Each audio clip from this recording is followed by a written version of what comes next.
Today, we're diving into a classic Gothic romance that does something pretty brilliant. It hooks you by starting with a crime that happened decades ago, and we get to piece together the truth right alongside the main character. So let me just ask you this. What if everything you thought you knew about your family, your name, even your home, what if it all turned out to be a carefully constructed lie? Well, that is the exact situation our hero, Isidora, is about to find herself in. To really get what's happening to Isidora, we have to rewind the clock. We're going back 40 years to the one single event that absolutely shattered a family and kicked off this whole story. Okay, so picture this. We're in the north of Spain, right in the middle of the 17th century. And this isn't just a backdrop, you know? This is a world built on rigid honor, on ancient family names, and on secrets that, once they're buried, they just fester for generations. And at the very heart of the story is a truly terrible accusation: murder. But not just any murder. The head of the noble de Doura family, a man named Don Fernando, is accused of killing his own brother. And just like that, the family is ruined, disgraced, and scattered to the winds. All right, let's jump forward 40 years. The echoes of that crime? Well, they're about to come roaring back for the next generation. This is where we meet our main characters as they're literally fleeing into hiding. So first, you've got Don Alonso, Isidora's father. You can just tell this man is haunted by something deep, some long-held anxiety. And then there's his daughter, Isidora. She's vibrant and sharp, but she has absolutely no idea why they've suddenly abandoned their whole life. All she knows is that they're running from a danger she can't even name. And where are they running to?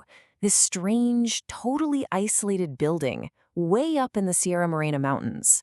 The description we get is just perfect. It's not quite a fortress, and it's not quite a monastery, but something in between. You know, a place that's practically built to keep secrets. And the silence there isn't peaceful. No way. It's described as a heavy, brooding silence. It feels like this oppressive weight in the air, mirroring all the unspoken history that's crushing her father. And it immediately puts Isidora on edge. As they're getting there, the landscape itself just dials up the dread. I mean, listen to this imagery. The mountain shadows are stretching out like giants. It's so powerful, and it really sets that gothic, melancholic mood. They're not just arriving at some house, they're stepping into a world of shadows, both literal and metaphorical. So, once they're inside, Isidora is way too smart to just accept her father's vague answers. She starts noticing things, little oddities, small clues that hint at a much bigger story hidden right there within the walls of their new home. Her little investigation starts with these really unsettling clues. First, there's this haunting music that seems to come from nowhere. Then she sees a flickering light in a wing of the house that's supposed to be totally empty. And eventually, this leads her to a secret room, and inside, a mysterious portrait. Let's just walk through how she finds it. She bravely heads down this dark, rotting gallery, finds a hidden passage, and manages to force open a door with a busted lock. And what's on the other side is stunning. A room that isn't just furnished, but is clearly lived in. It's this little pocket of civilization in an otherwise desolate place. And the portrait she finds there? It's of this beautiful young woman. But here's the kicker. Isidora recognizes her. It's a younger version of a mysterious woman she's already met in the house, a woman named Doña Clementina.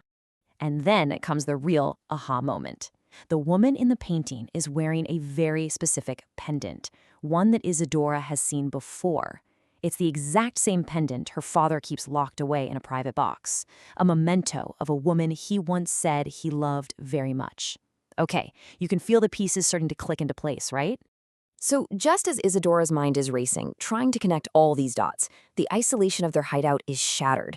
An unexpected visitor shows up, adding a whole new layer of intrigue and, well, potential danger. His name is Don Enrique, the Doura. He says he's a distant relative who got lost while crossing the mountains. That name alone is a shock. It's a direct link to the very past her father is so desperate to escape. So the question is this guy a friend or a threat? Now, Don Enrique's story seems plausible enough. I mean, the guy's exhausted, his horse is worn out.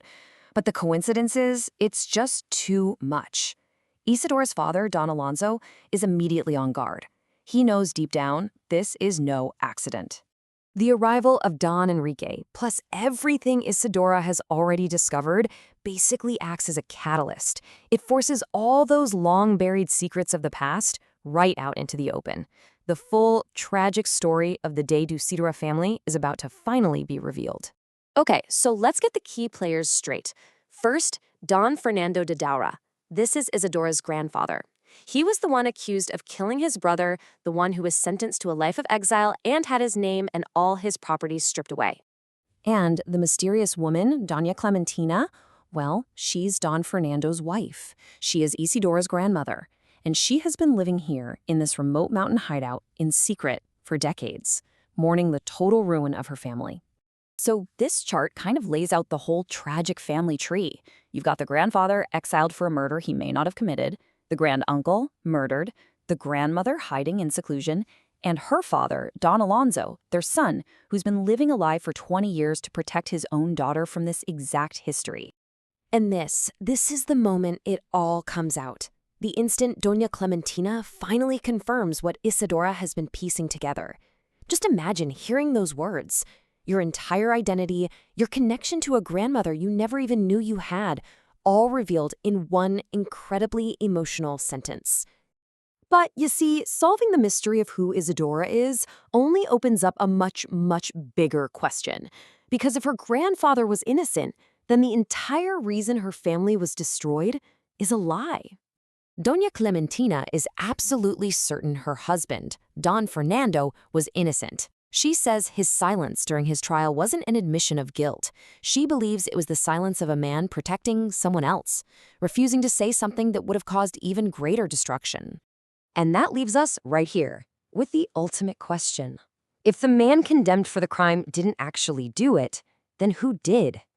Who murdered Don Gaspar 40 years ago, framed his own brother, destroyed a noble family, and got away with it completely? That is the real mystery that's now driving this story forward.